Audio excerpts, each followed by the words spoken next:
Machinations in the Matrix of Time.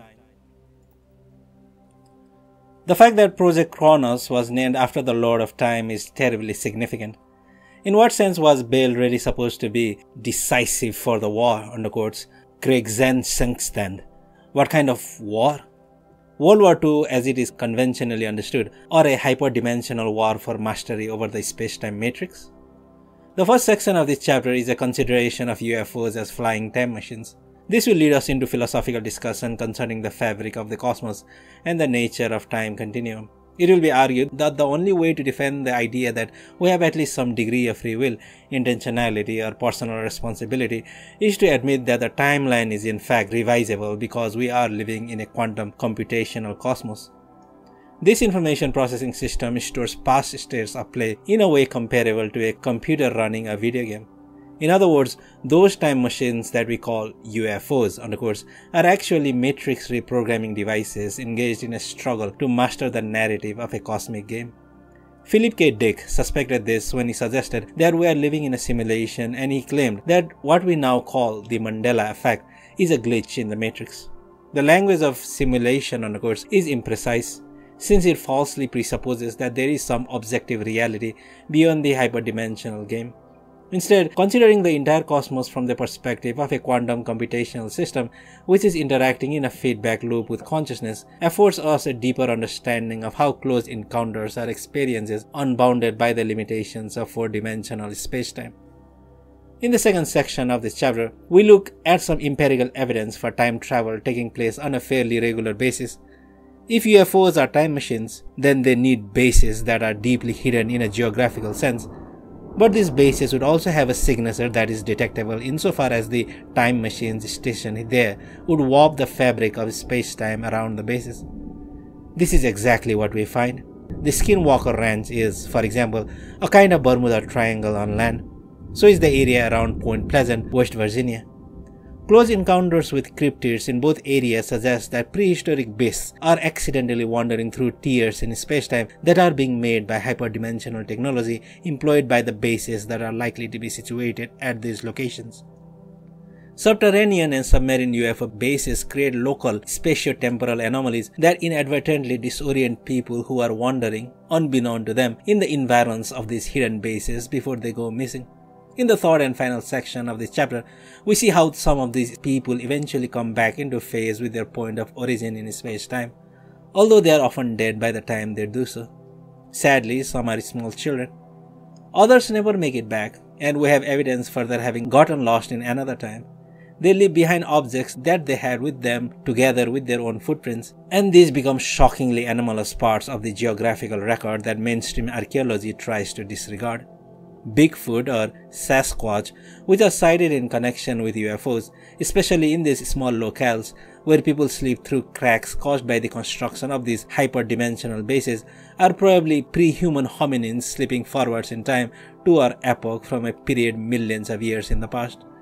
The same might be true of a creature like the Loch Ness Monster, since there are UFO bases under large lakes.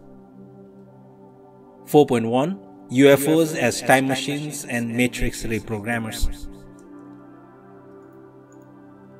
The Nazi Bell project becomes most relevant to the question of time travel technology when we consider the Kecksberg UFO incident of December 1965. An acorn-shaped object was discovered in rural Pennsylvania on the outskirts of Kecksberg. Interestingly, this is the same place as the Nazi space-time portal in The Man in the High Castle television series that is based on Philip K. Dick's Hugo Award-winning novel. It is also noteworthy in this regard that before being renamed Kronos, the Bale endeavor was codenamed Project Tor or Portal Project. Tor means gate, doorway or portal in German. In Kecksberg, local witnesses described an object that is almost exactly like the bell, an upside-down acorn that looks bell-shaped and is about the same size as the bell built by the SS. There was a ring of writing around the bottom of the object, around the proverbial lip of the acorn or the rim of the bell. Witnesses at Kecksberg described it as similar to hieroglyphics, but not hieroglyphics. Some of the witnesses of the bell also claimed that it had a ring of runes inscribed around the bottom of it. The SS was deep into runic mysticism, so it would not be surprising if they put some kind of incantation around the device. The Kecksberg UFO was carried away by the US military on a flatbed truck. Given that this incident occurred 2 decades after the Nazi Bell program in Prague, it is highly unlikely that the device would still have the same characteristics as the 10 or 11 foot tall Acorn-shaped prototype that was being tested in 1945. There would have been some development in Perons, Argentina, or wherever else the project continued. Knowing German engineers, there would likely have been a lot of development over those 2 decades. So some people have suggested that perhaps the object traveled in time. The Kecksberg UFO may have been a late 1940s Bell that teleported to 1965 rural Pennsylvania. The Kecksberg UFO was seen flying down into the forest where it was recovered. This is consistent with the anti-gravity properties of the Nazi Bell. When they tested the JPE device, it would produce a local gravitational field that caused it to levitate so rapidly that it had to be chained down in a specially designed rig, which remains in place today. Concentration camp inmates reported having seen the bell rise into the night sky with a bluish glow around it. From the distance at which they witnessed this, they described the object as barrel-shaped. To most people today, it is unthinkably horrific to imagine that in the close encounter phenomena, we might be contending with time-traveling Nazis. But think about it this way. If time travel is possible, and even mainstream physicists agree that it is, then it has to be invented by somebody at some point in human history. There are going to be the people who just happen to be the first people who crack the technology of time travel. If the SS was manipulating space-time with a device like the Bell, that would not only yield anti-gravity propulsion, it would lead to the development of a space-time warping device. The main reason that the spider's web inside the United States was able to capture Martin aircraft, Lear, Bell, Convair and so forth, and convince their CEOs to either stand down or be dealt into their breakaway civilization is because they were able to demonstrate that while these corporations were only thinking of JPE technology in terms of an aviation revolution, what they were actually developing were time machines.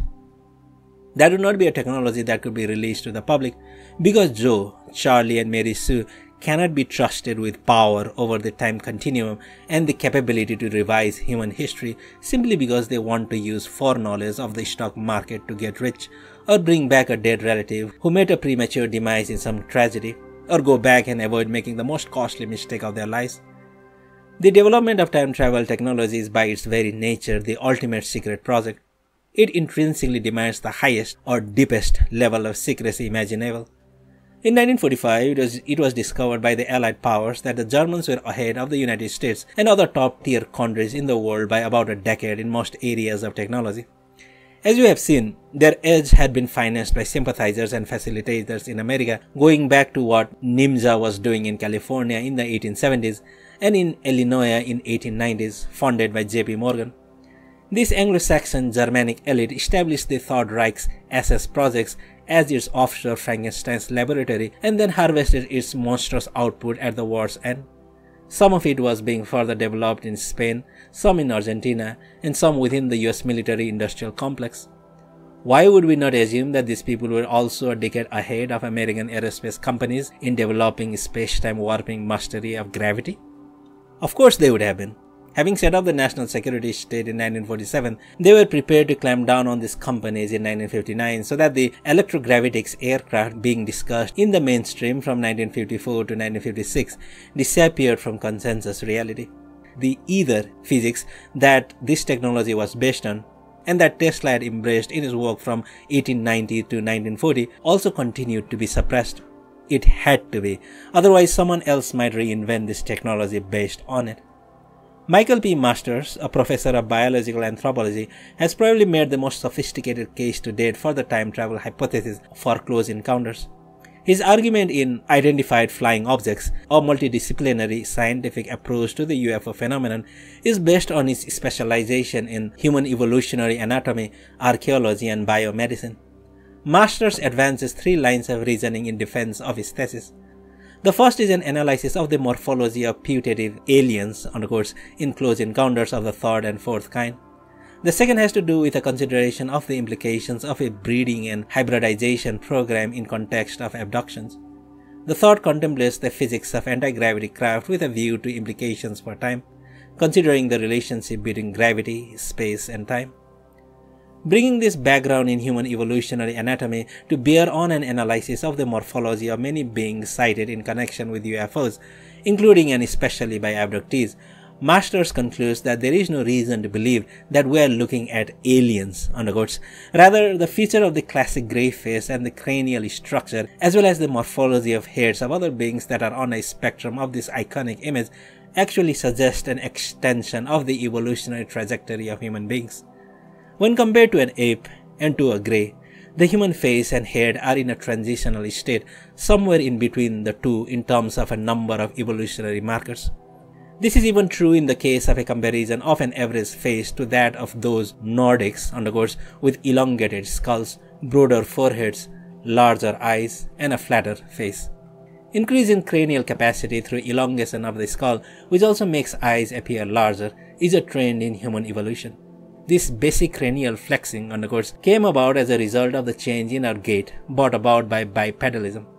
Interestingly, the Nordics have been noted to have a gait that is much more graceful than ours, and the greys almost glide instead of walking. Our evolution has also led to increasing neoteny, meaning that the adult form of the species appears more and more like its fetal form the further into the evolutionary process one looks. Especially noticeable is the change in the percentage of the body size that the head is, the size of the eyes as compared to the rest of the facial features, and the flatness of the face. The greys are, in this respect, simply much more neotenous than we are, as compared to our upright ape ancestors. Even some of the platinum-haired Nordics, who look like characters from Japanese anime, are somewhat like this. Furthermore, Masters argues that from the standpoint of evolutionary biology, it is extremely unlikely that intelligent life elsewhere in the universe, or even in our own solar system, could take a form that in any way resembles ourselves. The most intelligent creature on our own Earth that also has the dexterity to develop technology, and that is not one of our ape cousins, is the octopus, with a morphology and undoubtedly a psychology that is radically alien compared to that of humans. The variant gravity of different planets would also factor into these morphological differences. For example, Dr. Bill Sellers at the University of Manchester in England has concluded that on planets with a significantly higher gravity than Earth, any creature likely to evolve for long enough to develop intelligence would be eight-legged. The second line of argument that Masters deploys has to do with the accounts of abductees who claim that they were part of an interbreeding and hybridization program. Masters points out what any competent evolutionary biologist would. A species other than humans and our hominin ancestors could not interbreed successfully with humans, and especially not in a way that would produce viable, non-sterile offspring of the kind reported by abductees. However, humans from the future who had undergone further evolution would have no problem mating with humans from the present, just as it is scientifically acknowledged that contemporary Homo sapiens could mate with earlier and presently extinct hominins. In fact, we have plenty of genetic evidence that Cro-Magnon man did just that with Neanderthals, Denisovans, and other types of humans that have since gone extinct, except for the trace they have left in our DNA. Masters ventures the speculation that time travelers from the future may be coming here in the UFOs in order to re-diversify the gene pool. Because Nazi-style eugenics policies using advanced biotechnology and aiming at a certain narrow ideal of perfection on the goods have led to a dangerous level of population-wide genetic uniformity amongst them. This speculation is consistent with a number of reports from people who say that the Nordics all look as similar to each other as members of a single family. Of course, as far as the Greys are concerned, they might as well be clones of one another. The third line of argument advanced by Masters has to do with the structure of UFOs, their likely propulsion system, and its implication for the warping of space-time. According to Masters, underquotes, rapid rotation of a dense, massive, or highly energetic cylindrical spherical disk or ring-shaped, close quotes, body, the shapes most commonly reported in UFO sightings, can reorient future light cones toward the past. In other words, it can warp the fabric of space-time around the rotating body. In physics jargon, this is also referred to as frame dragging, underquotes. It is the kind of thing that occurs at the event horizon of a black hole, except that the singularity inside a flying saucer or cylindrical UFO is a controlled spatio-temporal vortex.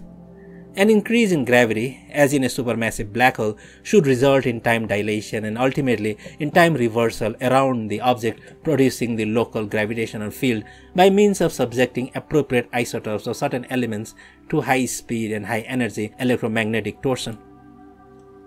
The blue shift of UFOs is consistent with this kind of superkinetic physics at work within them.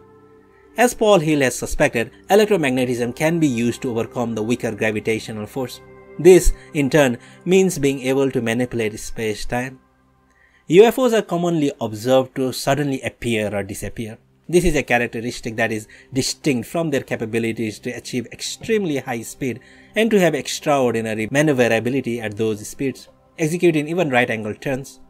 When UFOs just disappear, and then perhaps appear in another quadrant of the sky instantaneously, what we are seeing is the craft moving out of phase with the time frame of the witness, and then back into the observer's time continuum. These UFOs are operating as time machines, dipping in and out of various 4D space-time continua from out of a fifth-dimensional reference frame. Unfortunately, Masters is in lockstep with the mainstream physics community when he claims that the only way that time travel is possible is if it leads to closed time-like curves, CTCs. According to them, we live in a universe wherein there is block time on the course. On this view, everything that we think is going to happen in the future has already happened. All we are doing is moving through a pre-mapped contour of space-time. We are fated to do things because the fabric of space-time is completely uniform, going back into the past and forward into the future. It is all just one four-dimensional block. Supposedly, time travel involves the formation of closed time-like curves, wherein the world line of the time travelers becomes a loop. Nothing that the time travelers do when they travel into the past can wind up being inconsistent with the past as it is recorded in the history books. This is called the Novikov self-consistency principle, named after Russian physicist Igor Dmitrievich Novikov.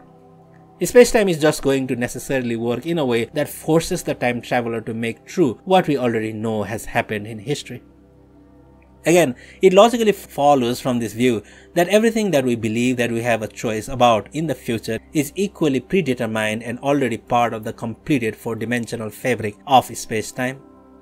Time travel incidents are loops in this fabric, which ensures self-consistency that forbids any chrononaut from killing his own grandfather before his father was born, and thereby negating his existence. For example, a time traveler version of you from the future could come back and hand your doctoral dissertation when you are in college, before you have written it in graduate school. Then you just plagiarize yourself and submit a copy of this thesis to receive your doctorate. But then, where did the dissertation come from in the first place? Mainstream physicists ask you to just not think about that. The thesis is a hyperdimensional object. You do not need to worry about how you could have brought it back to your past self if you never actually wrote it, but only received it from your future self, who never went to the trouble of really researching and writing the dissertation, but who also only plagiarized it from the one that came back from the future. You do not need to worry about this because no one really creates anything anyway. Creating something, actually being responsible for the production of something, presumes free will. And in a block-time universe with a self-consistent fabric of space-time, we do not have free will. This absurdity is supposed to somehow be more rational than worrying about the grandfather paradox and the other potentially catastrophic revisions of the timeline. Another way to deal with logical problems attendant to the idea that time travel could change the past is with the recourse to the many worlds interpretation, MWI, of quantum mechanics. On this view, time travel is simply travel across the dimensions of many worlds, so that the past that one appears to change is not the past of the universe that one came from, but only a very similar state of affairs in a parallel universe.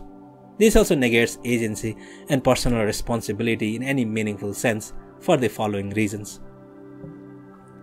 Given an immeasurable number of parallel universes, where we have doppelgangers whose lives unfold in ways that are slightly different from our own, at every significant juncture of our lives, and many other far less significant ones, we will have taken every other possible course of action that we could have taken but did not take in our own lives.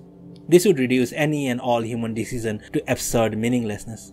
The kind of character formation that is a prerequisite for ethical responsibility would be rendered an entirely random or thoroughly determined outcome of inhuman forces operating across the multiverse. Many of these other worlds feature counterparts of ours that have made every decision and taken every action other than the ones that we appear to have chosen on the course in this world. The variation is not on account of our own will or intention, but is a causal consequence of the necessary instantiation of every logically possible way that the superpositions of quantum probability functions or waves could collapse into a defined structure of particles. This would determine a particular state of affairs in a way that would be anterior to any apparent decision on the course or intention on the course of any person considered as a causal agent. Again, this reduces human action and choice to absurdity. Many leading mainstream physicists such as Max Tegmark and David Deutsch have fallen prey to thinking in terms of such absurdly meaningless abstractions. In an article in Scientific American, Tegmark writes, "Is there a copy of you reading this article? A person who is not you but who lives on a planet called Earth, with misty mountains, fertile fields and sprawling cities in a solar system with 8 other planets. The life of this person has been identical to yours in every respect, but perhaps he or she now decides to put down this article without finishing it while you read on. The idea of such an alter ego seems strange and implausible, but it looks as if we will just have to live with it because it is supported by astronomical observations." Science writer Marcus Chown puts it this way: "Physicists are increasingly accepting the idea that there are infinite realities stacked together. There are infinite versions of you, living out infinite different lives in infinite parallel realities." Physicist David Deutsch writes with the arrogance typical of Oxford men like himself, "The quantum theory of parallel universes is not some troublesome optional interpretation emerging from arcane theoretical considerations. It is the explanation, the only one that is tenable, of a remarkable and counterintuitive reality."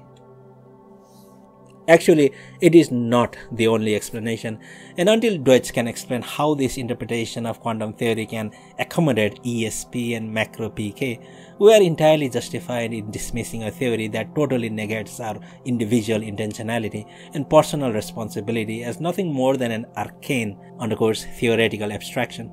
It is an abstraction that misleads otherwise intelligent minds, such as Dr. Colm A. Kelleher of the National Institute for Discovery Science, to make absolutely idiotic and quite frankly retarded statements like the following about the physical understanding of the nature of time in the multiverse.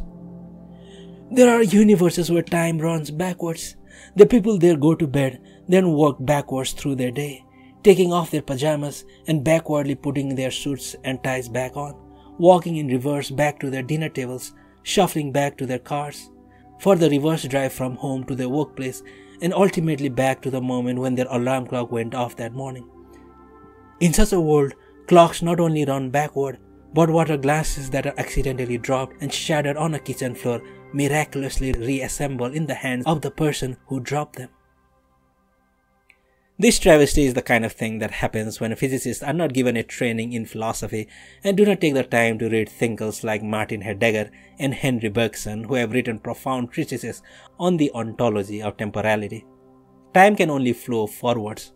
Even if the past as history is revisable, while it is the process of being revised, time is moving forwards just as it was before history was revised and will be after the revision.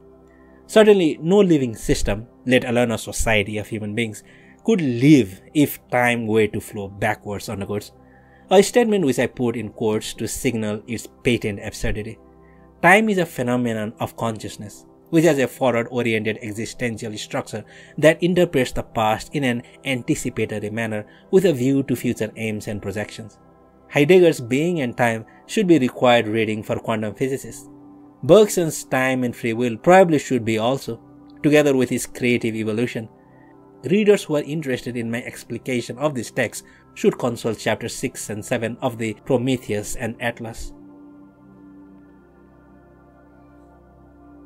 The most revolutionary discovery of quantum physics in the generation of Niels Bohr, Erwin Schrödinger, and Werner Heisenberg was that consciousness is integral to the collapse of probability distributions at the level of wave functions so as to make them manifest as subatomic particles. Contemporary quantum physicists, who are completely ignorant of philosophy as compared to their predecessors, are so terrified of admitting the irreducible role of consciousness in the cosmos that they have put forward absurd alternative interpretations of wave function collapse that lead to conclusions such as time being reversible or are having an infinite number of doppelgangers who each have just slightly different biographies. The denial of free will makes nonsense of art and of every act of creation. To better understand why this is the case, remember that free will is not just randomness. It is not simply acting in a way that you did not make me act, say, by means of hypnosis or through manipulating my brain with electrodes that would be akin to puppet strings. It is acting in a way that is an expression of my developing personality in response to experiences that I have gone through. That presupposes that I am determining my life. My life is an act of creation, a work of art, or at least it has the potential to be. If we had an infinite number of doppelgangers, and of course, then works of creative genius, whether in literature, painting, sculpture, architecture, theater, music, or cinema, would have to be seen as farcical materializations of predetermined configurations of elementary particles. Any artist understands that a creative act is exclusive. To fashion a sculpture in a particular way or paint a painting in a particular way rather than in another fashion, and to repeatedly repaint a canvas before you are trying to get it right is an exclusionary act. It cannot be that you have made every choice that you precluded during the course of the act of creation. For every other part to have been taken simultaneously by indefinitely many versions of oneself would destroy the meaningfulness of any work of art, and for that matter, of any creative act. David Lewis makes a remark in On the Plurality of Worlds to the effect that the kind of binary logic where either A or not A have to be true has to be presumed with respect to all of the states of an already completed 4D cosmos. For it not to be the case that counterfactual references are referring to states of affair in other worlds in this cosmos besides our universe, the fabric of the cosmos would have to be like a story, undergoes. He claims that we can conceive of all kinds of possible worlds other than this actual world, but all of them ought to be logically consistent and not like the worlds in some imaginary stories. He denies that the world could be inconsistent and revisable in the way that a story is or have the texture of a dream. A world with free will is a universe that is more like a great story, a grand narrative than it is like a machine. Our task is, moreover, to revise the story of the world in a way that is creatively constructive. A logic that insists on a hard separation between imagination and reality must be rejected, or at least treated as a tool for practical purposes, not as the kind of mirror that its proponents claim can reflect a putatively objective reality. The Greek conception of logos was originally, in archaic times, that of a story or account, but a story of universal scope and significance. When he started to develop it into a properly philosophical concept, Heraclitus still understood logos as the narrative structure of the cosmos. That kind of narrative structure is similar to the fabric from which our dreams are woven. This also means that reality is revisable in the way that Philip K. Dick thought was possible. At a conference in Metz, France in 1977, Philip K. Dick confessed that he did not make up all of his novels. He claimed that some of his novels were based on the memories of an alternate timeline. Dick said that the experience of déjà vu clues one into a change in the timeline. The alternate timeline memory phenomenon that Dick was referring to all the way back then has since been dubbed the Mandela effect. That is because when Nelson Mandela died in 2013, many people remembered him having died in prison in 1991. There are many such alternate timeline memories, including others where people who are supposed to be dead are living and vice versa. This Mandela effect, of course, is an experience of having some level of paranormal or abnormal awareness of the past as it had been before it changed by one or another instance of time travel. Dick believed that such edits were indicative of our living in a simulation, of course. However, a simulation is a simulation of something that is more real than this world. Instead, we could simply be living in a computational cosmos. Interestingly, the first scientist to ever consider the possibility that our cosmos is a quantum computational system which could be accessed at a higher reference level and then reprogrammed was the Nazi German computer scientist Conrad Zius. When the Allied powers entered Germany in 1945, they discovered that his work for Decomag was far in advance of anything being done in American computer science at that time. Zius also wrote some of the first articles on artificial intelligence in early 1940s German technology magazines. This cosmos could be an information processing system. In that case, it works to accommodate time travel in the way that a computer works to archive past organizations of information in a static form when the dynamic processing is reprogrammed. In other words, defunct versions of the past are saved in a kind of cloud archive. The way that past states of play are saved in a video game so that one can go back and play them forward in a different way. This information storage system is probably the feature of the cosmic quantum computer that the ancient Sanskrit metaphysicians referred to as the Akashic record. Those who experience the Mandela effect are tapping into the Akashic record either because they have some heightened and more subtle awareness, or simply because there is a glitch in the matrix, as it were, which momentarily grants access to information that is supposed to be securely archived. These archives are just that. They are not living or dynamic. If a change is made to the past that prevents a person or a whole country of people from coming into being in the past, then those people and all of their achievements and all of the impact that these have had on others simply disappear from the contemporary time frame. Time travel does change the past. Not the past of another universe, our past. It is so dangerous precisely because it changes the past. The power to change the past in this way makes a time machine the ultimate weapon. If you are engaged in a battle with an enemy that is intractable, the best way to defeat them is to go back into the past and prevent them from ever existing. This kind of science fictional scenario is what you see in Fritz Lieber's novel The Big Time. He calls it the Chains War. There are two factions, the spiders and the serpents, who both have time travel technology. They are waging a war against each other, with each side aiming to ultimately prevent its adversary from ever having come into existence. Lieber basically suggests that the spiders are time-traveling Nazis. It cannot be a coincidence that, as already explained, the post-war international cabal of SS officers that evacuated a lot of personnel and material to Argentina and were involved in negotiating the paperclip extraction of Nazi scientists to the United States were referred to as D-Spin or the Spider. Lieber may even have been aware of the Nazi Bell project. 4.2 Hyperdimensional bases and close encounters with cryptids. In Fritz Lieber's The Big Time, there is a locale that acts as a kind of fifth-dimensional headquarters for the time travelers engaged in the Chains War. The place, is a base of operations that remains relatively stable as compared to the 4D space-time continua that are subject to revision in the course of the conflict between the spiders and the serpents. There would in fact have to be something like the place or places where time travelers could be based and from out of which they could operate with relative security and in stealth. This brings us to the question of UFO bases.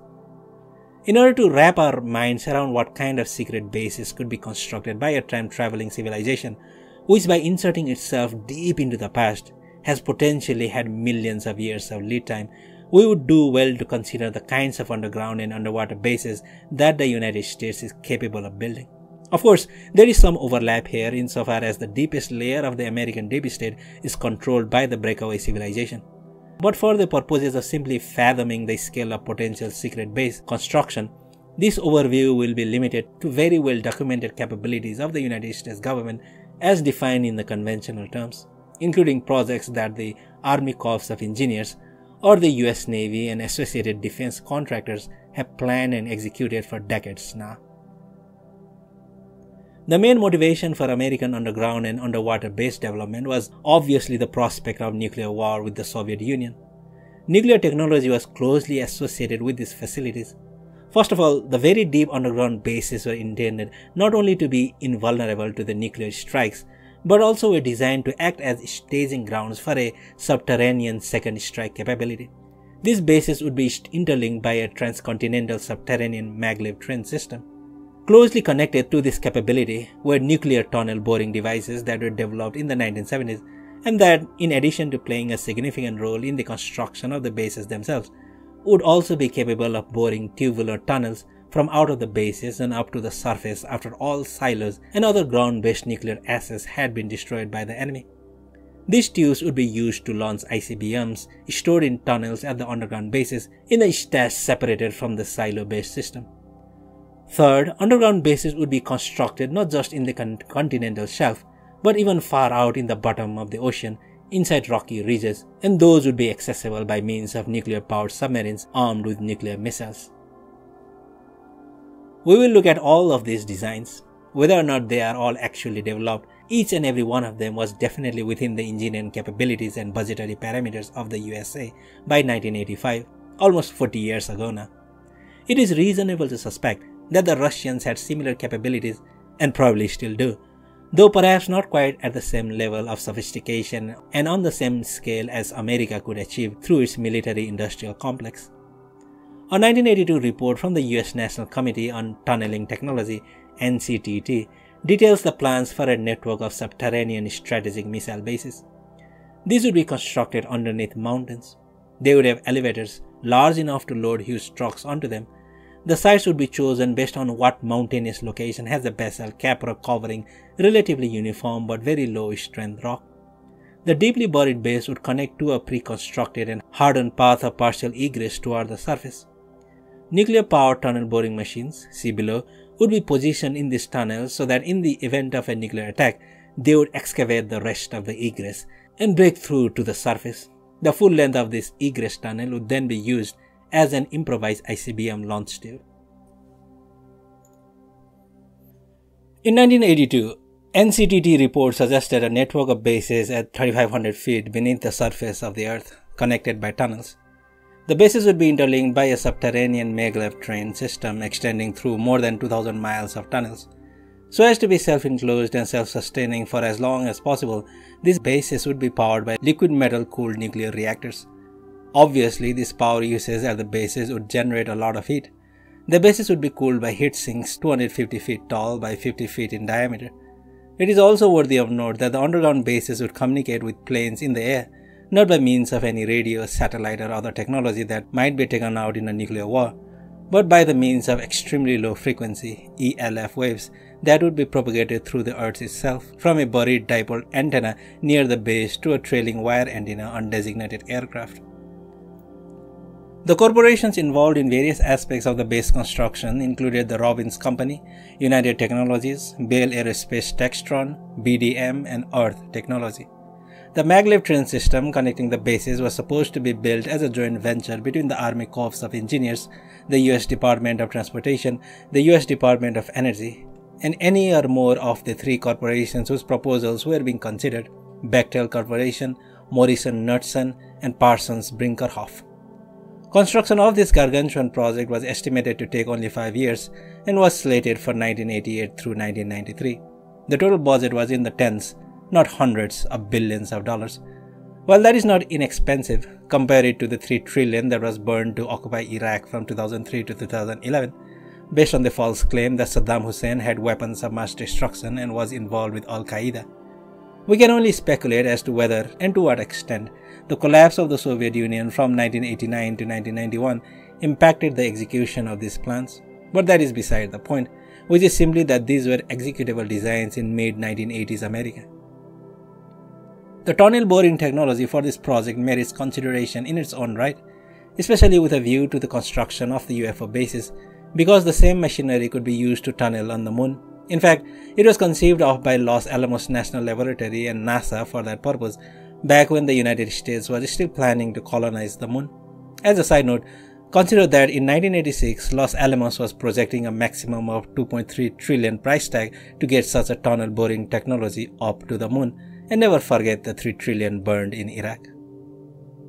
The tunnel boring machines that would be used for the construction of underground and underwater bases, which we all come to momentarily, are referred to as nuclear subterranes, undercourse. These are large nuclear-powered cylindrical machines that melt their way through solid rock, moving forward like earthworms and using the melted rock to coat the cylindrical 40 feet diameter tunnels with a perfectly smooth and glassy vitrified undercoat surface. The advantage of these machines is that there is no hollowed out rock to dispose of, which means that the tunneling activity can proceed in a much more stealthy manner than conventional boring projects. What melted rock is not used to coat the tunnels is pushed into cracks in the rock produced by the shock of the boring, thereby substantially fortifying the rocky underground area surrounding the tunnel. The first design for a nuclear subterrane is US patent number 3696731, registered by the US Atomic Energy Commission and approved by the United States Patent Office on September 26, 1972. Another one is US patent number 3881777, registered by Los Alamos scientists working for the US Energy Research and Development Administration and approved by the United States Patent Office on May 6, 1965. The Pentagon's designs for underwater bases are no less impressive than the plans for America's underground bases and tunnels. A key declassified document in this regard is a letter from Robert W. Vandola, then research director of the Explosives Research Center of the U.S. Bureau of Mines, to Dr. William B. McLean, technical director of R&D for the U.S. Naval Ordnance Test Station. Dated April 18, 1966, the letter includes an assessment that I enclose a few reprints of things that might be of interest to you in your thoughts about deep underwater exploration. In talking with some of our mining experts here, I find a consensus that sinking a shaft to 10,000 feet and driving a drift horizontally from this presents no severe problems, other than money, perhaps, if the rock is competent and not faulted. In other words, as early as 1966, the United States was considering the engineering dimensions of constructing underwater at a depth of 10,000 feet. It turns out that the context for this letter was a US Navy project called Rocksite, the proposal for which is dated October 1966 by the US Naval Ordnance Test Station at China Lake, California. The title of the study is Manned Undersea Structures, the Rocksite Concept, with the authorship being attributed to one C.F. Austin of the Research Department, The report's abstract alone is interesting enough, insofar as it admits that in 1966, there were already extensive underwater bases built into the continental shelf of the United States that had been operating for many decades. The abstract reads in full. Large undersea installations with a short-sleeve environment have existed under the continental shelves for many decades. The technology now exists, using off-the-shelf petroleum, mining, submarine and nuclear equipment to establish permanent manned installations within the seafloor that do not have any air umbilical or other connection with the land or water surface, yet maintain a normal 1 atmosphere environment within. This presentation briefly reviews the past and present in the seafloor mineral industry. The methods presently practical for direct access to and from permanent in the seafloor installations are outlined, and the specific operations and types of tools indicated. Initial power requirements and cost estimates are included. The underwater bases outlined in Rocksite project report are up to 12,000 feet beneath the ocean and as far as hundreds of miles offshore, inside of a sea mount. The report features a cross-sectional view of 4 different levels, all extending off a single wide vertical shaft, with the first level being the original living space and pump room, which would be hollowed out before the rest of the installation was constructed, and then a second level down with pumps and a living space, then a third level with shops, life support and a power plant, culminating in the bottom level labeled sump and low head pumps. The chambers of the underwater base would be more than 50 feet wide and 100 feet high. As in the case of the underground bases, a nuclear power is proposed to generate electricity for life support and other systems. Communication with the surface will also, likewise, be by means of ELF transmitter sitting on top of the seamount. The bases are accessible by submarines that enter through large airlocks that lead to a series of docks. The proposed site for a prototype and proof of concept Rocksite type underwater installation was off San Clemente Island near the coast of California. Did Richard Nixon make San Clemente the western base for his presidency because this facility was in fact constructed there as had been proposed in the late 1960s? How many other such deep underwater installations have been built in the half-century since then? Undoubtedly some were, especially before the end of the Cold War in 1991. But what really matters for our purposes here is the demonstration of capability. If these were the underground and underwater engineering capabilities of the United States from the 1960s through the 1980s, then what could be the breakaway civilization accomplished in terms of construction of clandestine UFO bases on this planet? There could be a whole world hidden from us underground and undersea. But if hyperdimensional technology is being used at these bases, then there should be evidence for that in terms of space-time warping in the vicinity of such structures. Indeed, there is a lot of evidence for exactly that. Within the scope of this study, there is a room only for a few representative examples. There are places on this earth where spatio-temporal vortices seem to periodically open and close, depositing cryptids from millions of years in the past into a present and swallowing people from the present to transfer them into the past, where, in the cases of those who never return, they have left behind artifacts that are anomalies in the geological record. These places are akin to the Bermuda Triangle, but on land. The most infamous of such places is the Uintah Basin of Utah, with the epicenter of its high strangeness being the Skinwalker Ranch, named after the Native American Skinwalker, who is a malevolent shape-shifting trickster figure. This is a property that was owned by the Gorman family of cattle ranchers until they were driven off it by the high strangeness that assailed them on an almost daily basis. In 1966, it was purchased from the Gormans by billionaire Bob Bigelow as a field laboratory for its National Institute of Discovery Science, NIDS. As anyone in the field of ufology knows, Bigelow had a long-standing interest in UFOs and thought that he could bring a team of scientists onto the property to study the many types of close encounters that were taking place there, from the first through the third kind. The Uintah Basin of Utah has been hotbed of UFO sightings since at least the early 1950s, with the first ufology book focusing on this area having been written as early as 1974 by a plant physiologist and professor of science at the University of Utah. Many different types of UFOs have been seen in the area, especially in and around the Skinwalker Ranch. This includes bluish orbs, classic metallic flying saucers, cigar-shaped or cylindrical craft, black flying triangles that hover silently and emit Christmas-colored lights onto the snow-covered grounds on either side of them, and even something absurdly unaerodynamic that looked like a flying RV or a refrigerator or boxcar.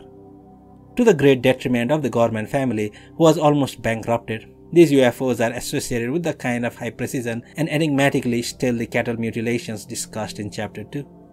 The Gormans and their neighbors lost many cattle to these bizarre mutilations, which seem to have been going on in the Uintah Basin since the 1960s. These mutilations continued on the Skinwalker Ranch even after the NIDS team turned the place into their field laboratory. They had purchased a number of cows and bulls from Tom Gorman to use as bait for the phenomenon, and had even hired him to look after them and handle other practical tasks on what had been his property before his family fled the horrors there. What is most significant about the Skinwalker Ranch is neither the mere fact that it is a UFO hotspot nor the associated cattle mutilations. It is the clear evidence, evaluated by Dr. Com A. Kelleher and other NIDS scientists, such as physicist Dr. Eric Davis, that a hyperdimensional portal periodically opens and closes on this property. From a distance, it looks like an orange blur when it appears, but if one is standing at a certain location on the ranch facing its opening, the portal looks like a circular window, and it reveals a different sky on the other side of it. It could be night on the ranch, but a daytime blue sky might be seen on the other side of the vortex. Moreover, UFOs have been seen exiting these vortices before flying to whatever base is in the area, under the rocks of the nearby mountains down into which their craft disappear.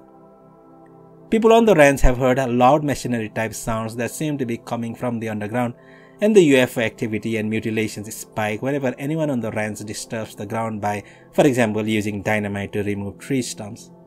The local Ute Indians claim that the UFOs are the spirits of the ancestors coming from underground, where they dwell. The UFOs are not the only things entering and exiting the spatio-temporal vortices that appear on the Skinwalker Ranch. All manner of cryptids have been sighted. Tom Gorman and his son Tad once had an encounter with a dire wolf, a species of animal that has been extinct in North America for 10,000 years. After using two powerful guns to drive the seemingly bulletproof wolf away from a calf that it was trying to pull out of the corral, they tracked the animal until it just disappeared.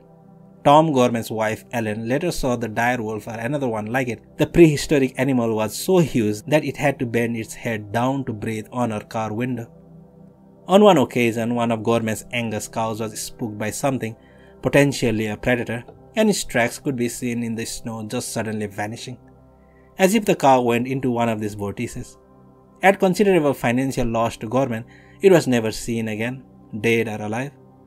The most dramatic sighting was made by two members of the NIDS team on the ranch, out at night using night vision goggles, when they saw a massive black shape like a large man crawl out of one of these luminescent circular portals before running off into the darkness. Bigfoot had been frequently sighted in the area, including by the local Uintah Indians. The Sasquatch leaves his characteristic strong smell behind it after it disappears back into the vortex from out of which it came.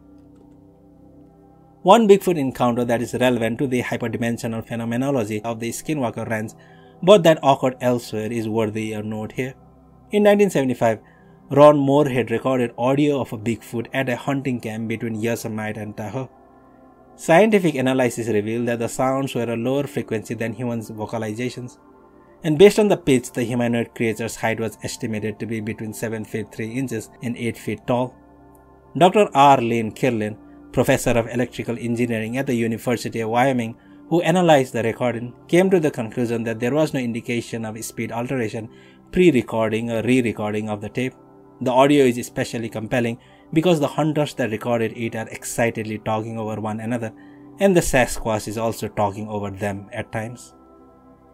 The reason why this case in particular is relevant is because Ron Moorhead and his hunting buddies could not actually see the two Sasquatches were making these call sounds.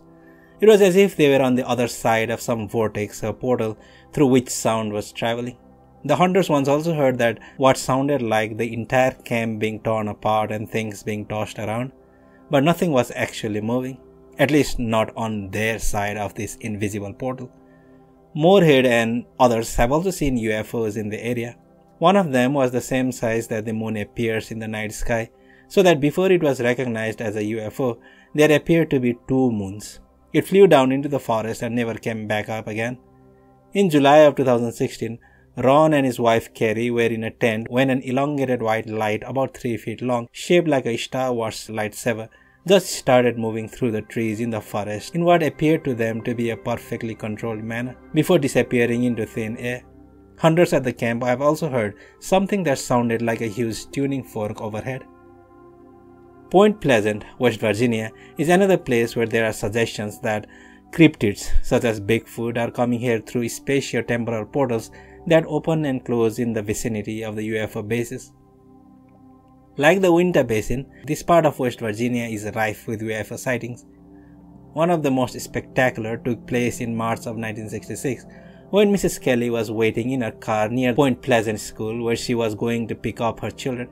She looked up and saw a classic metal flying disc hovering over the school playground, with a Nordic with a silvery hair wearing a skin-tight bodysuit standing in his open doorway and looking down over the school children.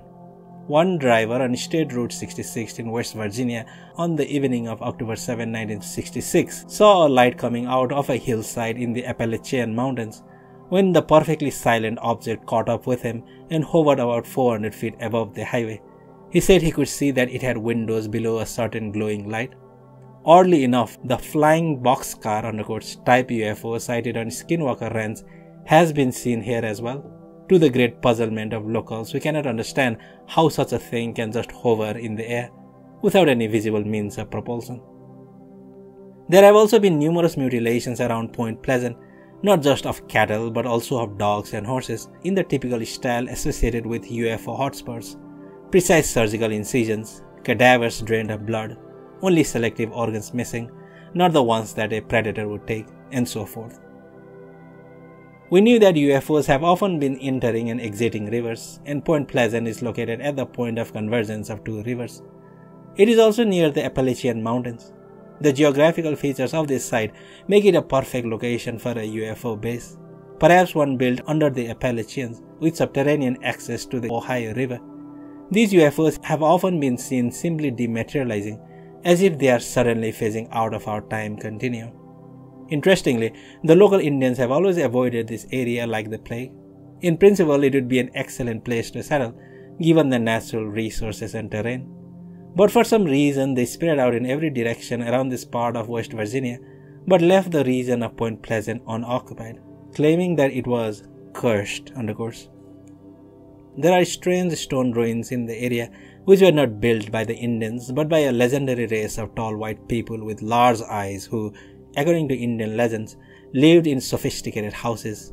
These strange Nordics were massacred by the so-called Native Americans despite being the original inhabitants of the land. Maybe they were a group of refugees or exiles from a local UFO base. In any case, this UFO hotspot is home to many sightings of prehistoric creatures. One type that has been seen repeatedly in the area is an immense bird with a very long neck and wings that glide more than they flap, capable of flying at least 70 miles per hour as it turns its head side to side to take in the view. Some witnesses who have seen this thing and are familiar with dinosaur morphology say that it looks like a pterodactyl with the same conically pointed head that extends towards its body and a single dent in its leathery wings. Then, of course, there is the man-sized bat-like thing with glowing red eyes, the Mothman, who would be seen by more than 100 people in and around Point Pleasant in the fall and winter of 1966. We will return to the Mothman case and to Skinwalker Ranch in Chapter 7. 4.3 The Bermuda Triangle on Land, Time Slips and Artifacts. The evidence for the existence of UFO bases that are causing tears in the fabric of space-time or opening hyperdimensional portals is by no means limited to famous or infamous places such as the Uintah Basin and Point Pleasant. Rather, there are at least 54 different locations in 24 states of America where it is likely that such bases are located. The assessment is based on the research of David Pauletz, a former law enforcement officer who has spent decades investigating more than 1,000 missing person cases that share a number of very bizarre characteristics in common. In all of these cases, canines belonging to search and rescue (SAR) teams either cannot track a scent at all or they lose it quickly. Articles belonging to the person's corpse or his remains are found in an area that SAR teams have meticulously searched at least several times without a trace of the person having been there.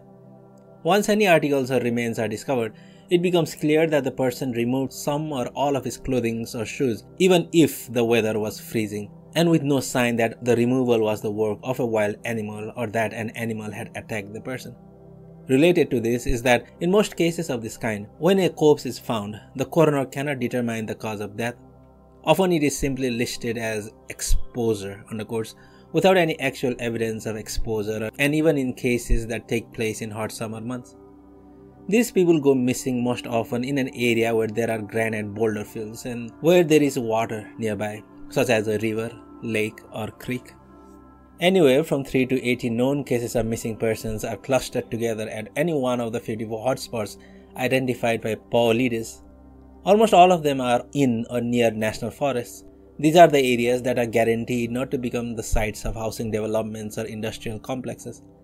While considering the devil that is in the detail of some of these cases, bear in mind that even if a base were built at any one of these locations in 1975, the space-time distortion that would be caused by the concentrated presence of UFOs there or by some other associated hyperdimensional travel or communication technology would reach all the way back through geological time, affecting people and animals millions of years into the past and into the future. Consider the case of Aaron Hedges, age 38, who went on an elk hunting trip in the crazy mountains of Montana with two of his friends on September 3, 2014. That morning at 11 a.m., they headed to Campfire Lake where they spent 2 days hunting without incident. On Saturday, September 5 at 10 a.m., Aaron left the rest of the group to head for a cache that one of his friends had positioned near Sunlight Lake. This location was just up the hill where they were at Campfire Lake, around a clearly marked bend on a well-defined trail. Furthermore, Aaron was familiar with the trail and the area. He and his friends also had walkie-talkies with embedded GPS screen. Finally, the trail was next to a creek that only runs in one direction, providing another point of reference that should have prevented Aaron from getting lost. At 5 p.m. that day, Aaron's friends grew concerned about why he was still not back and they called him on the walkie-talkie. The two-way GPS data transfer showed that Aaron had missed the turn on the way up to the cache and was following the main trail much farther away from the camp. The weather was, at this time, still warm and dry, and he could not have missed the fork in the road, again on a trail with which he was familiar. He should have also realized that by paralleling the creek for so long, he was moving away from both the hilltop cache and his friends back at Campfire Lake. Aaron's friends spent September 6 and most of September 7 searching the area for him. Then at 6 p.m. on September 7, a snowstorm came in and dumped about 20 inches of snow within 12 hours, causing the temperature to drop from the 50s to the teens. When the snowstorm arrived, Aaron's friends went to the authorities. Alan Ronenberg, under sheriff and SAR coordinator for Sweetgrass County, Montana, who had spent all 52 years of his life in the area, organized the search and rescue. Since the trail on which Aaron had gone missing crossed county lines, two counties began a simultaneous search, converging on each other from two directions.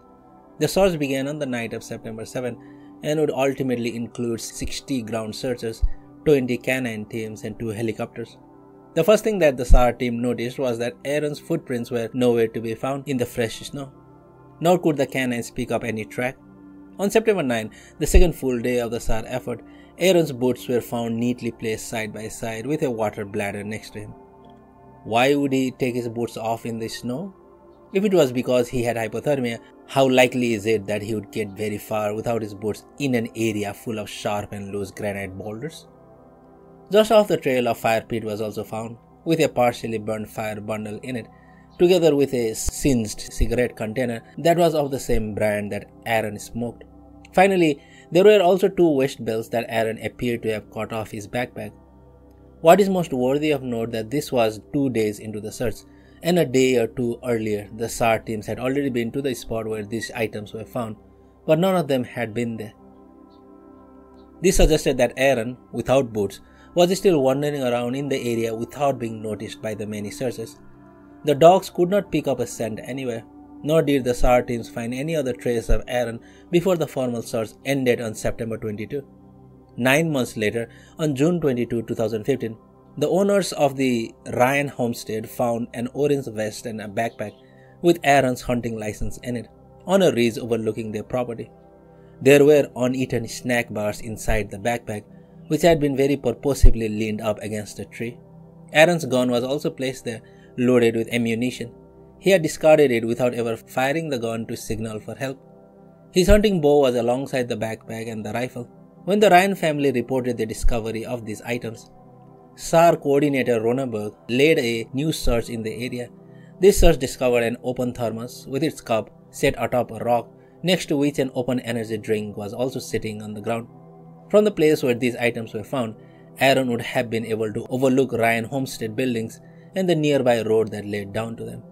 Note that none of the aforementioned items discovered in June of 2015 had been in the locations they were found when the whole area was repeatedly searched by SAR teams from September 7 to 22 of 2014.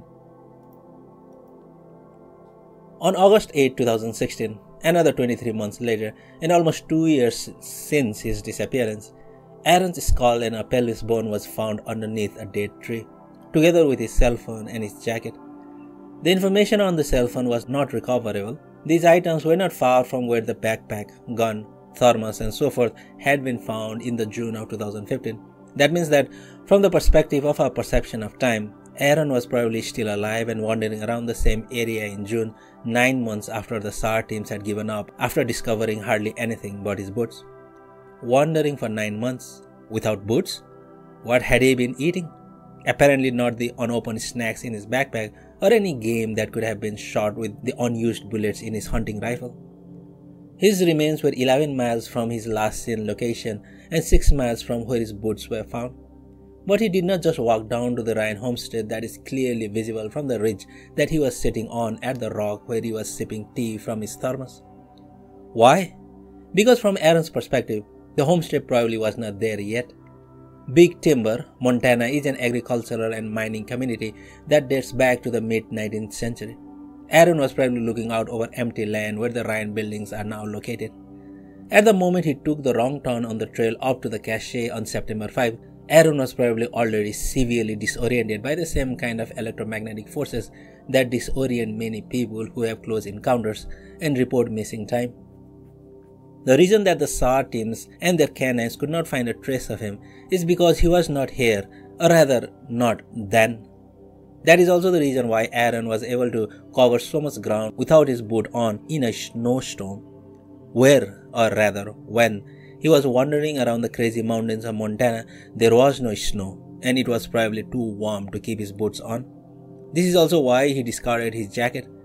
This passed back into our space-time continuum in the same way that Aaron passed out of it, through a transparent ripple or vortex generated by hyperdimensional technology.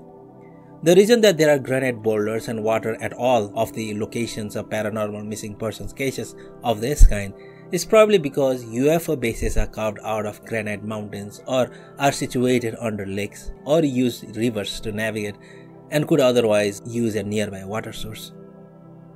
Aaron's remains were eventually found. Some individuals just vanish without a trace. Do they remain in the past or the future? On September 6, 2009, Melvin Nadell went elk hunting in the Santa Fe National Forest. Two friends from his workplace had already set up a camp at Elk Mountain, and Mel joined them there by 4 p.m. after a 2-hour drive from his home in Santa Fe. The area is known for trophy-quality elk, mule deer, bears, and lions. Mel had injured his ankle, so he did not plan on going far compared to his companions. He would only walk 150 yards down the trail from where his jeep was parked, remaining at a fixed position at a tree that he clearly indicated to his two friends. Just after dark, a few hours later, Mel's friends returned to the camp area, but Mel was nowhere to be found. He was neither at the tree he planned to hunt from, nor at his jeep. They saw that Mel had left his GPS in the jeep, since he did not plan on going far. They immediately reported him as missing. The New Mexico State Police oversaw a search that lasted 6 days and included dozens of ground searches, 2 helicopters, and multiple dog teams. The dogs were only able to trace Mel's scent to the tree where he had made his makeshift blind, not far from the jeep. What is astonishing is what they did not find. If Mel had been attacked by some animal, there would be a trace of tattered clothing or some blood somewhere. He was carrying both a gun and a bow. Where were they if an animal attack caused him to drop them? His wife Edna says that Mel never jogged and that he hated walking long distances. She is certain that he would not have tracked or pursued game to a place far from where he had parked, especially not with his injured ankle. Even if he had done so and had gotten lost, what are the odds that he would still be carrying around all of his heavy equipment, or that he would not have repeatedly fired his gun as a signal for someone to find him until he ran out of ammunition and then discarded it on account of the firearm's weight? These kinds of cases are most disturbing when they involve young children.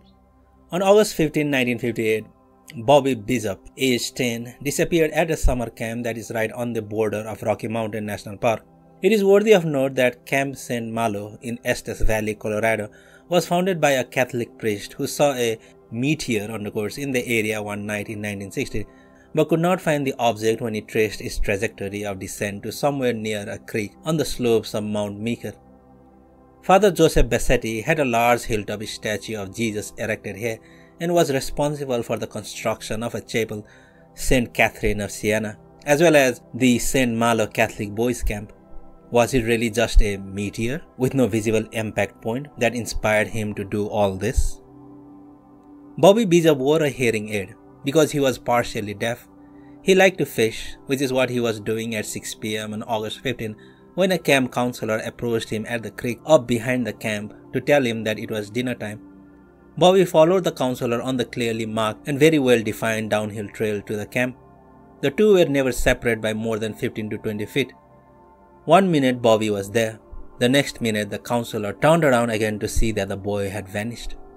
Within 4 days of his disappearance, 400 searchers from the National Park Service, sheriff's volunteers and SAR experts, together with their bloodhounds, were searching the area around the camp and the slopes of the Rocky Mountain National Park for some trace of Bobby.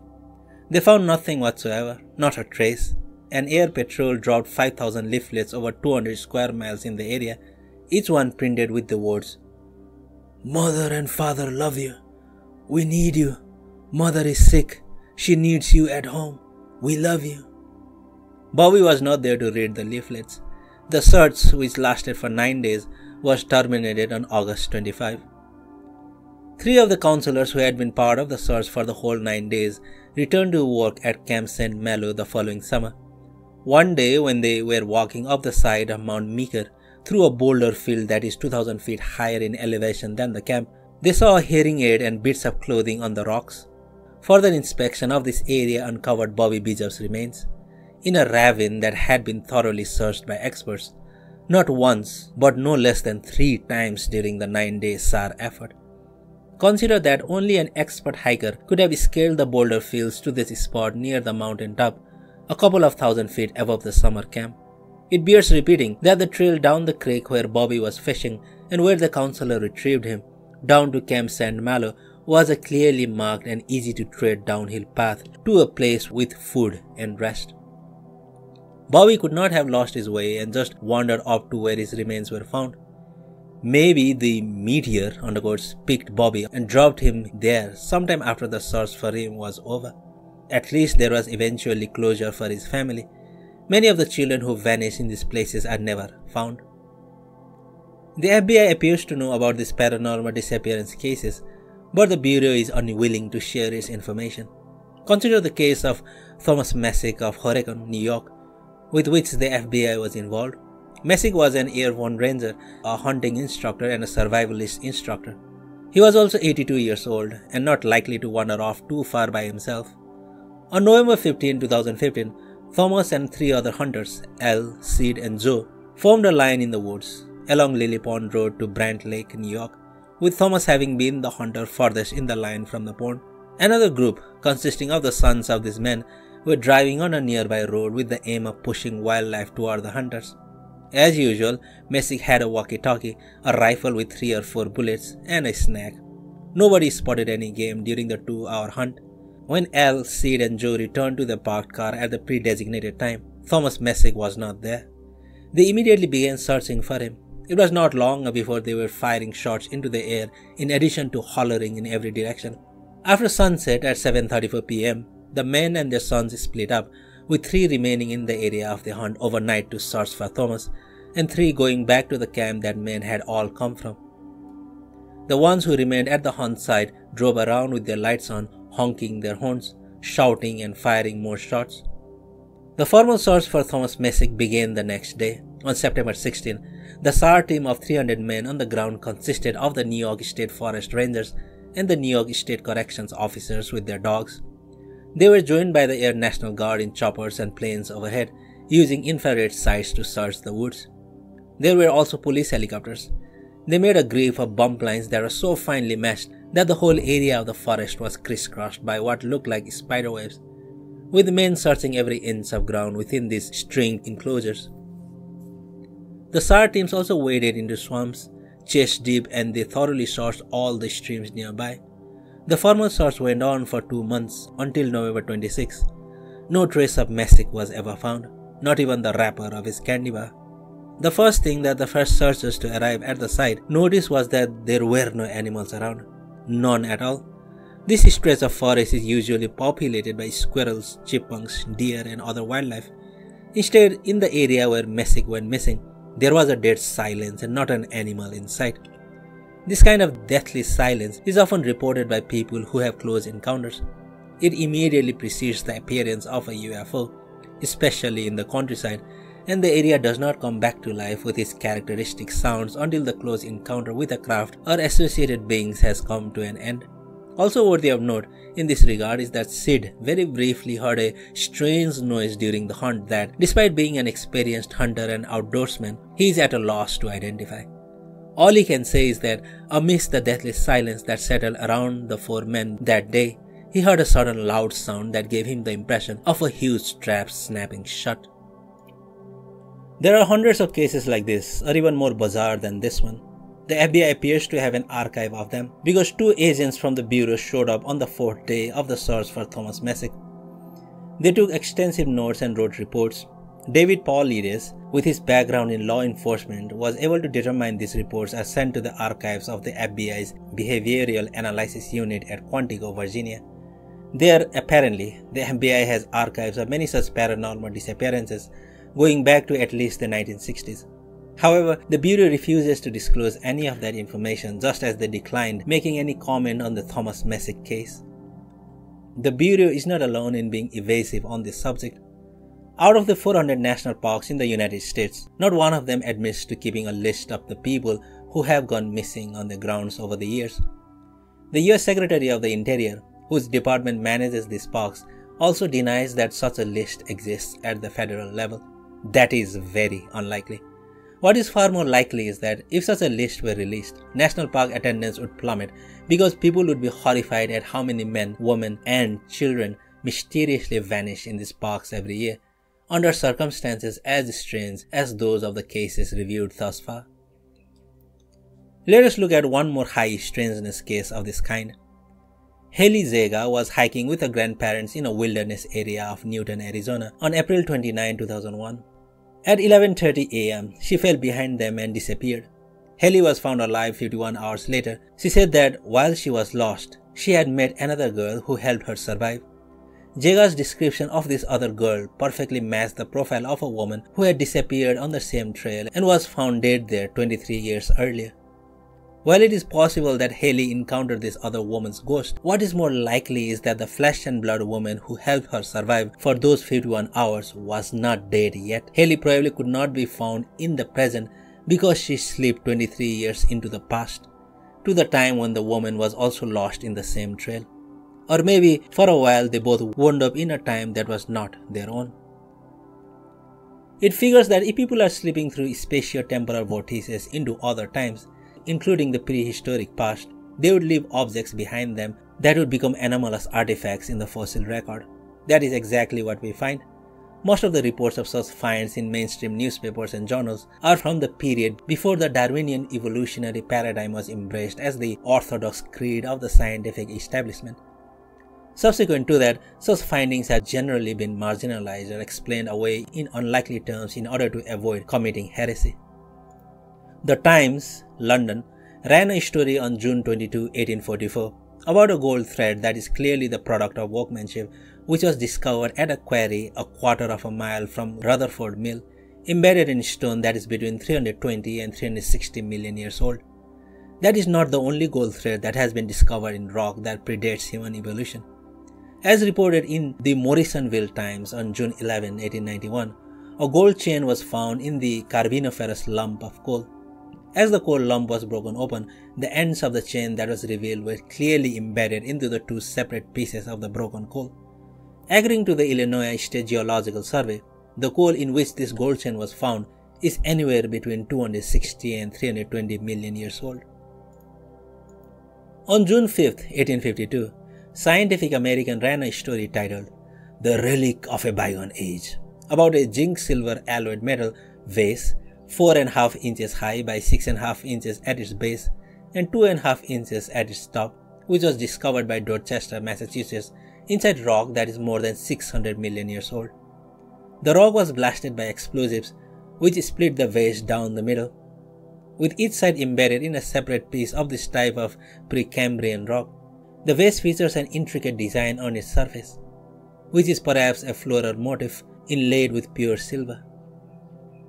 In 1871, William E. Dubois of the Smithsonian Institution declared a find that had been made by one J. W. Moffitt in Long Ridge, Illinois in August of 1870. While drilling a well, Moffitt went down through many successive strata of clay and found a copper coin with a design on it at a depth of 114 feet, corresponding to a geological date of about 300,000 years before the present. The coin features a design with two figures on it, surrounded by a circle of strange writing. Manufacturing it would have required a machine shop and a rolling mill. In 1889 at Nampa, Idaho, a human figurine was retrieved from a well boring at a stratum 300 feet down that corresponds to 2 million years BP. At this same depth, there was vegetable mold and other evidence of a land surface, which is where the figurine had been deposited. Clay balls were also found here, and the figurine appears to be made of the same clay as this. It is clearly a sculpted human form. What is most significant is that, as noted by Professor F. W. Putnam, the figurine and the clay balls are both covered with anhydrous red oxide of iron, which could only have been found on them if they were indeed down there for that long. If people slip so far back in time that they left these objects in such geological strata predating human evolution, then there should also be skeletal remains of these individuals. Although, as one would expect, they are not common finds, there are indeed remains of this kind. A number of human skeletons have been found in the auriferous tertiary gravels of California, dating to tens of millions of years before the present. In Macoupin County, Illinois, pre-tertiary human skeletal remains have been unearthed. In December of 1862, the geologists reported, "In Macoupin County, Illinois, the bones of a man were recently found on a coal bed capped with 2 feet of slate rock 90 feet below the surface of the earth. The bones, when found, were covered with a crust or coating of hard glossy matter, as black as coal itself, but when scraped away left the bones white and natural." This would make the skeleton at least 286 million years old and possibly as old as 320 million years BP. Then there are footprints left behind in the fossil record by these unwitting time travelers. The New York Sunday American ran a story on October 8, 1922 about a shoe print petrified in Triassic rock from 213 to 248 million years ago, wherein the sole appeared to be worn through. The object was studied by scientists at Columbia University and American Museum of Natural History. A microphotographer and analyst chemist at Rockefeller Institute revealed minute details of the twist and warp of a thread that had been threaded through perforations intended for such stitches. In other words, the shoe was a product of human craftsmanship. Another shoe print discovered in 1968 by William J. Meister, a tribolite collector, appears to be the evidence for a person stepping on tribolites, creatures from the Cambrian period circa 505 to 590 million years BP. According to Professor W.G. Burroughs, head of the geology department at Berea College, human-like footprints have been found in fossilized sand on a beach in Rockcastle County, Kentucky. Working with Dr. C.W. Gilmore, curator of vertebrate paleontology, Gilmore analyzed the fossilized footprints which had to have been formed 300 million years ago.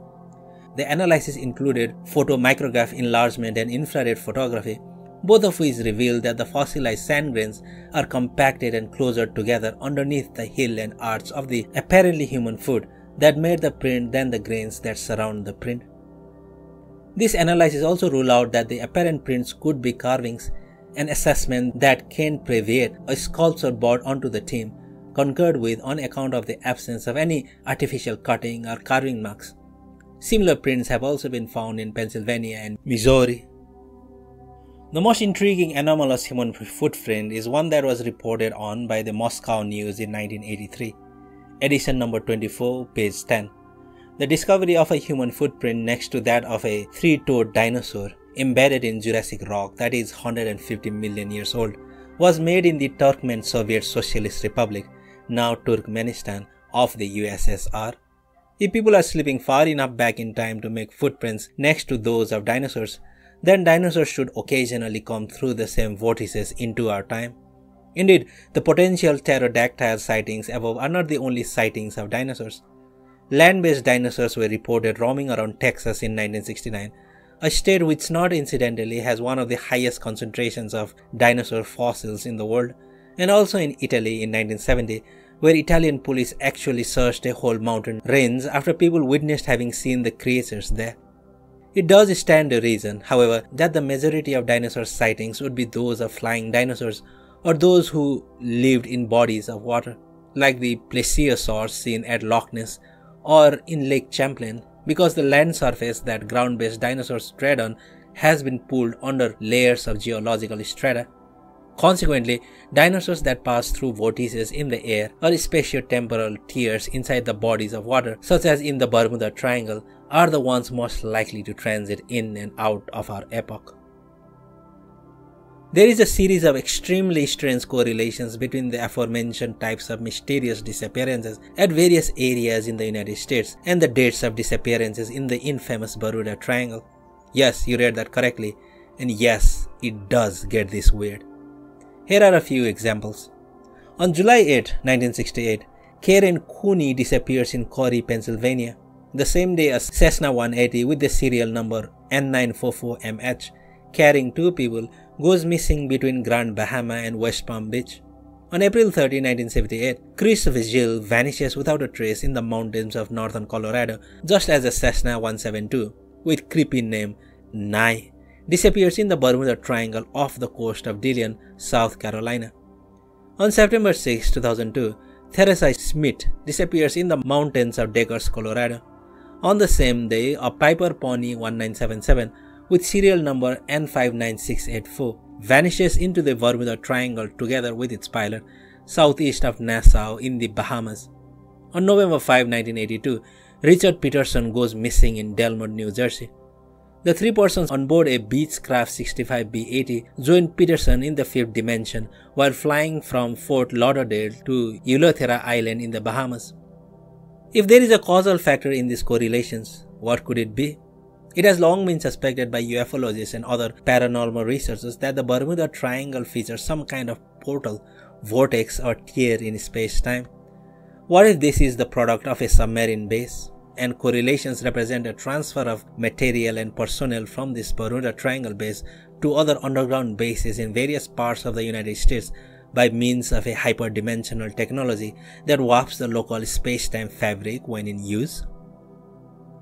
There are cases in the Bermuda Triangle where people go missing without the ships and no sign that a violent struggle with pirates or some other abductors has taken place. The ship is undamaged, without any evidence that it encountered something like a horrendous storm, but the lifeboats are all gone, and sometimes dinner is still on the mess hall tables uneaten. Did the people who abandoned these ships suddenly find themselves surrounded by a different world, one which perhaps they wanted to explore, or that was so alluring that they had no interest in trying to sail onward through the triangle to find a way back to their own world? Of course, it is harder to disembark from a plane that would come upon such a sight, but consider the case of 5 Avenger torpedo bombers that left the Naval Air Station at Fort Lauderdale, Florida on December 5, 1945. It was a perfectly sunny day with clear blue skies when they started their scheduled flight. At 2 p.m., which was supposed to take them 160 miles into the sky over the Bermuda Triangle before they were supposed to turn north for another 40 miles and then return to their base. The total flight time was anticipated to be 2 hours. At 3:35 p.m., near the time when the planes should have been making their approach back to base, the lead plane of the group radioed this message to the nearest tower capable of receiving them. "Calling tower, this is an emergency. We seem to be off course. We cannot see land. Repeat, we cannot see land." The tower then asks them for their position and the flight leader replies, "We're not sure of our position. We can't be sure just where we are. We seem to be lost." The tower then advises them to head due west, at which point this gem was radioed back to the tower from the lead Avenger plane. "We don't know which way is west. Everything is wrong. Strange. We can't be sure of any direction. Even the ocean doesn't look as it should." Shortly thereafter, at 4 p.m., in our time continuum, this flight leader, in a panic, turns over command to another pilot. At 4:25, the control tower receives a message from this new flight leader. "We don't know where we are. We think we must be about 225 miles northeast of base. It looks like we are." Then the transmission was cut off and no one ever heard from these men or ever saw their planes again. An extensive search was conducted by both the US Coast Guard and the British RAF, which joined the search from their base in the Bahamas. When this case is examined in the context of others like it, and then compared to the disappearances on land and sightings of prehistoric cryptids in the vicinity of these land-based incidents, it is pretty clear what happened to the Avengers. They flew into another time, and the portal or tier through which they entered it remained open enough for them to continue communicating with people on this side of the tier for a while. Then it closed behind them. If even the ocean did not look right, one wonders just how far into the past, or perhaps in the future, they traveled. Here is another relevant case. One Saturday night in early April of 1952, a certain Gerald G. C. Hawks was among the 10 passengers of BOAC 4-motor prop aircraft that left JFK Airport, at that time called Idlewild International, in New York City at 7 p.m., headed for Bermuda. The flight was smooth with no normal turbulence until at some distance into the sky over the Bermuda Triangle, something suddenly seemed to seize hold of the plane and violently rock it up and down, causing the wingtips to fluctuate by as much as 20 feet, with the plane in danger of being torn apart. The captain wanted to reassure the frightened passengers, but he had to admit that based on all of their onboard flight charts and consultation of their navigational equipment, the island of Bermuda and the coastline of the United States did not exist. They were not where they were supposed to be.